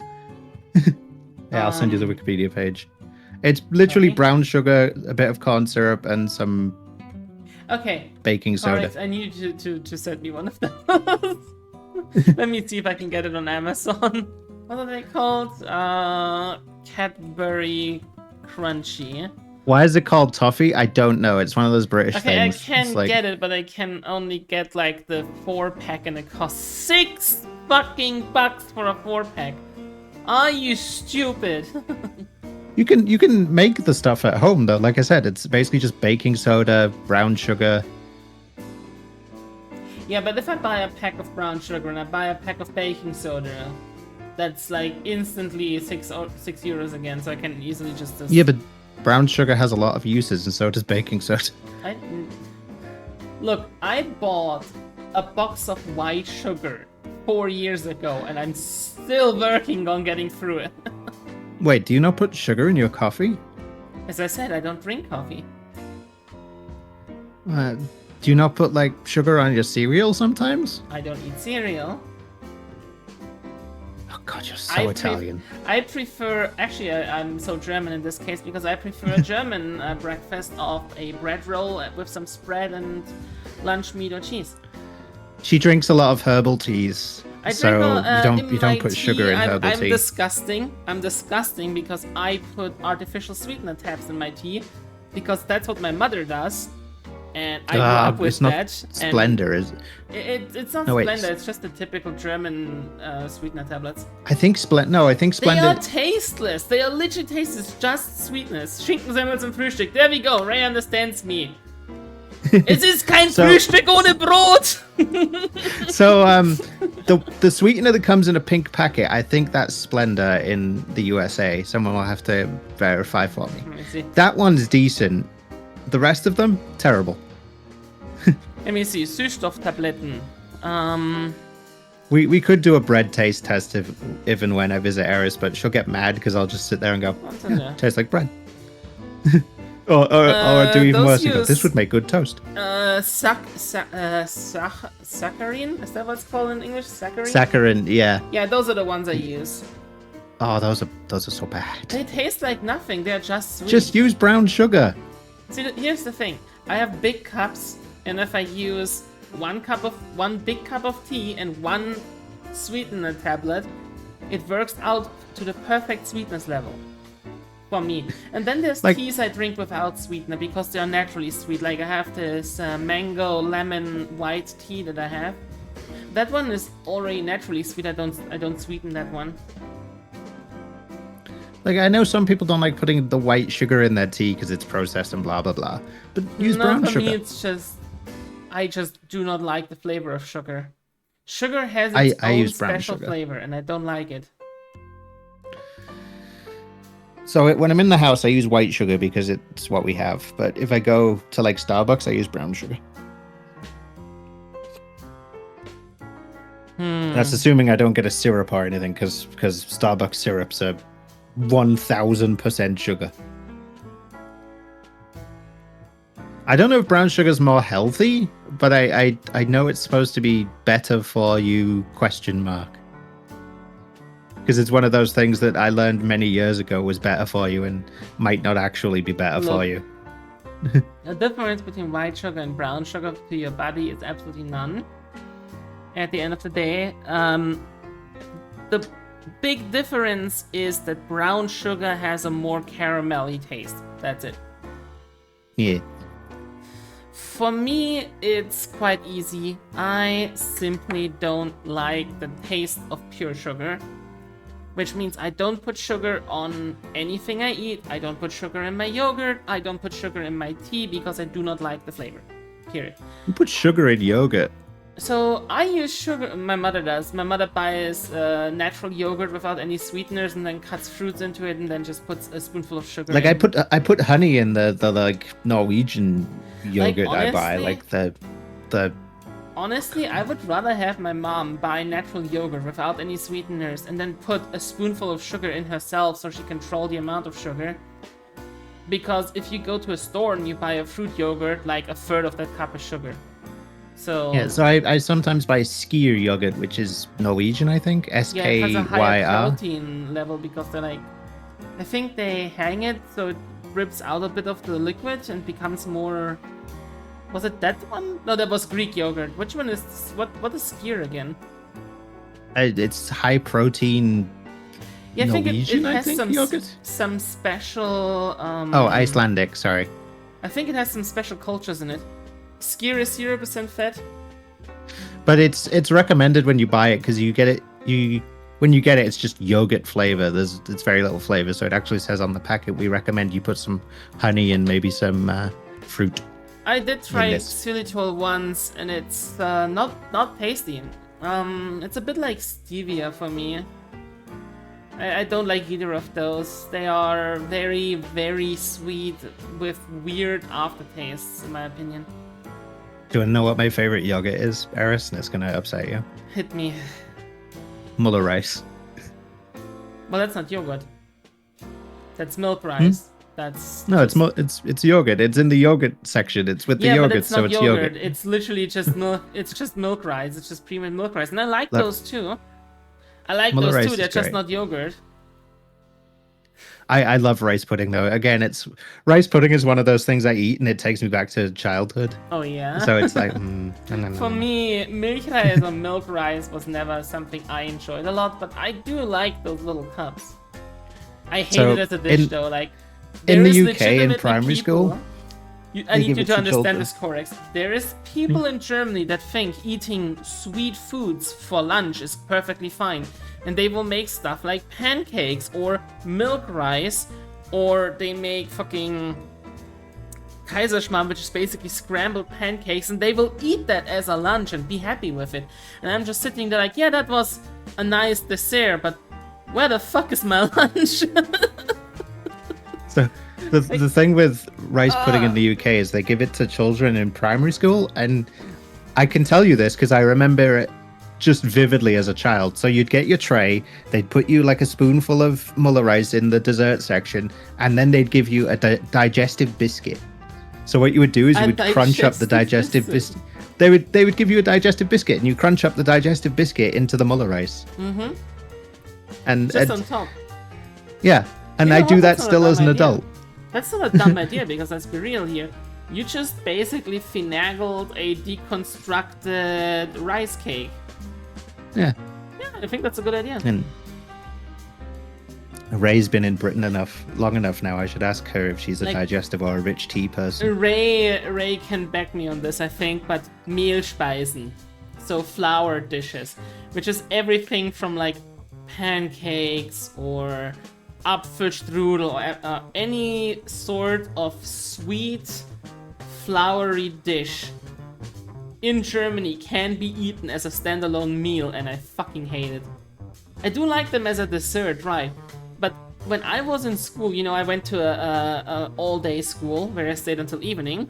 And some days for lunch, we would just get literally, hey, here is some rice pudding. Or hey, here is some Apfelstrudel. Or here is some pancakes. And I would never feel satisfied.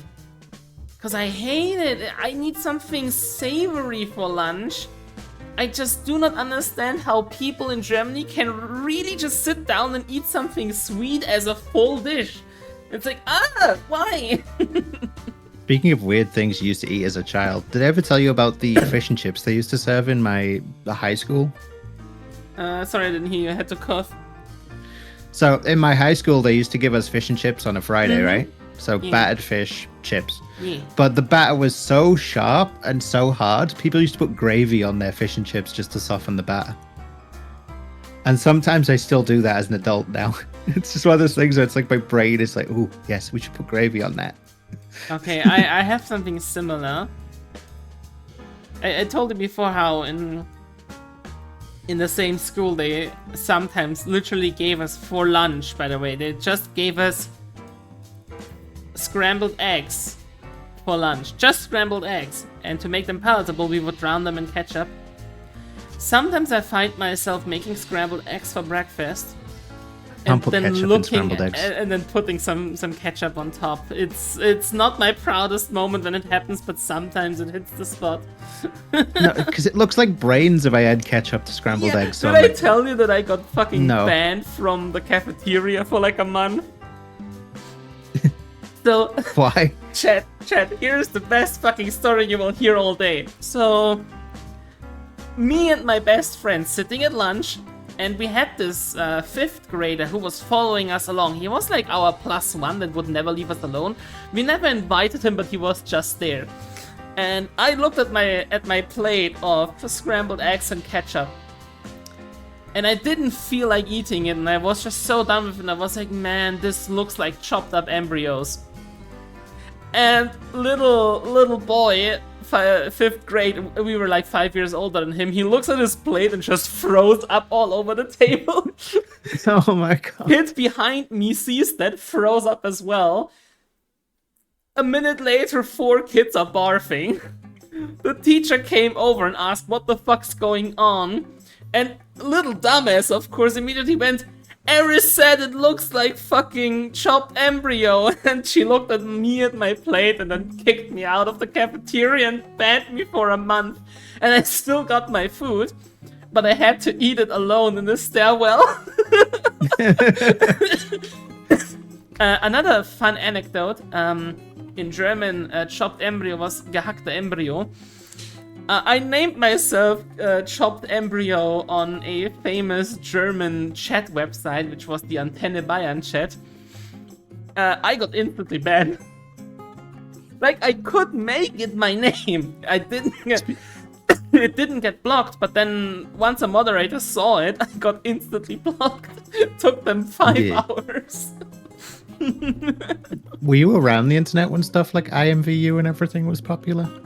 IMVU, I think that was not popular in Germany. We had like our own German alternative web that still exists in like some cases.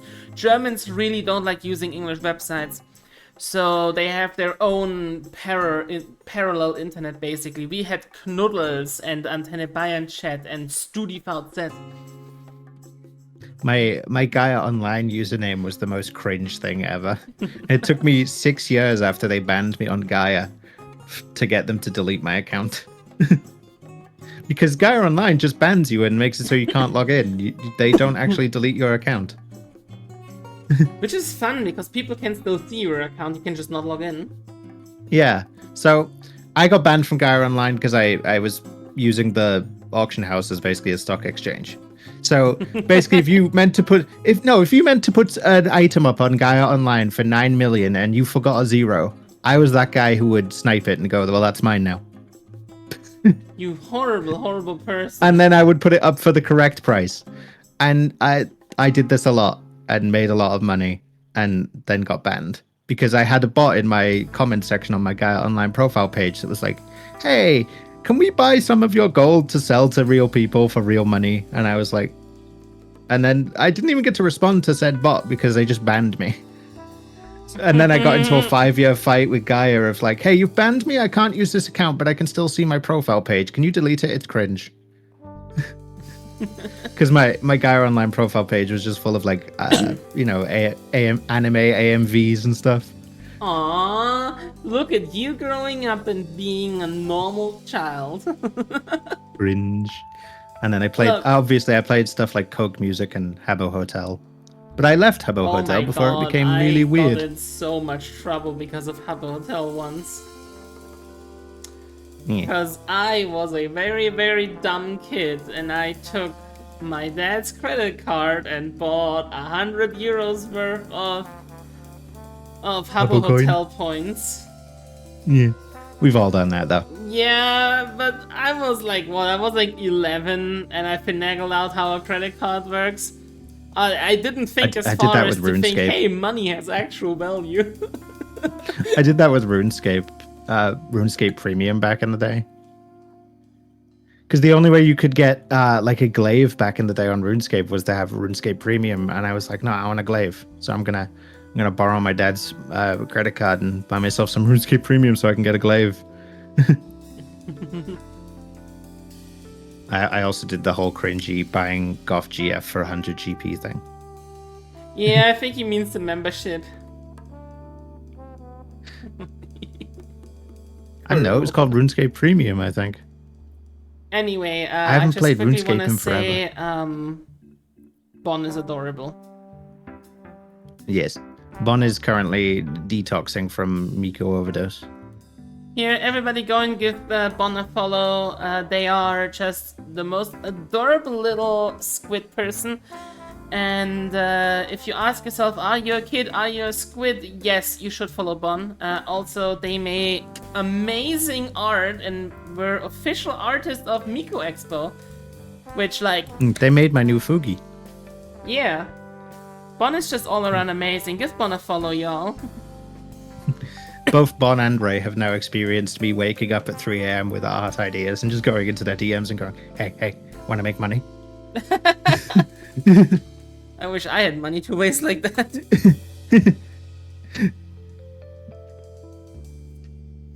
Well, I'm looking forward to making lasagna tomorrow. Why do I always say lasagna? I'm making tiramisu. You can make tiramisu lasagna. No, I'm not making tiramisu lasagna. Just replace the pasta with ladyfingers. I'm making tiramisu tomorrow, live on stream. I hope you're looking forward to it. I'm not, because I will have to whip up 2 fucking cups of cream by hand. Did you not buy like a hand mixer? No, I don't have a hand mixer. I'm gonna do it by hand, like a old person. Oh god, what else was going to? Oh yeah, Dre's here. We should tell him about the lasagna that replaces pasta sheets with chips or fries. What? Yeah, I was telling you about it yesterday. It's called a chip bake. It's basically lasagna but they replace the pasta sheets with fries. I also had to try tater tots for the first time yesterday in the steakhouse because they ran out of fries. I am dying. So the woman came to me and was like, "Hey, we're out of fries. Do you want tater tots instead?" Sure. I do. And I was like, I do hate taste. Okay. After all. And I was like, "Okay." I feel really bad because they had a new chef in the kitchen when we went to this steak place, and he was fucking up everyone's steak. Like I asked for my sirloin medium well, and it came well done. And by that point, I just wasn't going to complain because it was like 7 other people had sent their steak back. But Corax, medium is the perfect. I prefer medium well. Anything over medium rare is a wasted steak, and you know it. I prefer medium well, but yeah. That's okay, you're allowed to be wrong. Look, medium's just a bit too red sometimes. If it's a really, really expensive or really good cut of steak, I'll get medium. But for like a 12-ounce sirloin, medium well is fine. I know to medium well these nuts, therefore. It's a steakhouse and sports bar as well, Ray. So the sports bar half of the restaurant was packed full of people watching football. So let's raid someone because I can't stop coughing. It's been 2 hours.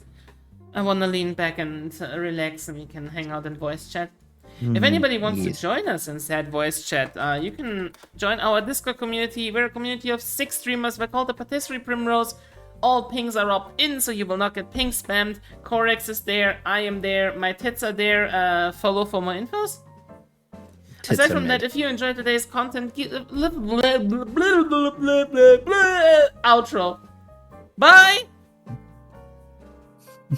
No. Shit. What are you doing? I'm fucking up. Leave me alone. You haven't started a raid yet. Today's content, please give me a follow. I would appreciate it a lot. I'm doing this beautiful tea time situation every weekend with a different guest. So if you enjoyed that, please leave a follow. Aside from that, I will see you all in the next stream. Until then, please take care of yourself, drink some water, you dehydrated raisins, and as always, be excellent to each other. I'm your Snommy, and I'm having a stroke. Say goodbye, Corax. Goodbye, Corax. Oh, Pog, we're raiding Dandy. Yeah, we're raiding Dandy. My favorite cat girl. Anyway, what's your next stream coming up before I send us to the end of stream? The only one I have planned for now is on Thursday. I'm teaching Anka how to be a helldiver. Well, there you got it. First day, Corax teaches Anka how to helldive. That's gonna go well. See ya, guys. Bye! Democracy. Democracy!